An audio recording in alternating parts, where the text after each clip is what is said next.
அன்பின் விருந்தாமே கர்த்தருடன் ஐக்கிய பந்தியாமே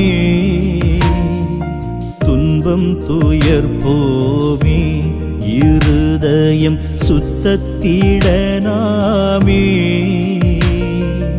இன்பம் மிகும் தேவ அன்பின் விருந்துக்கு ஏது தாமதமும் இல்லாதிப்போதேவா கர்த்தரின் பந்தியில் வா சகோதரா கர்த்தரின் பந்தியில் வா வா கர்த்தரின் பந்தியில் வா.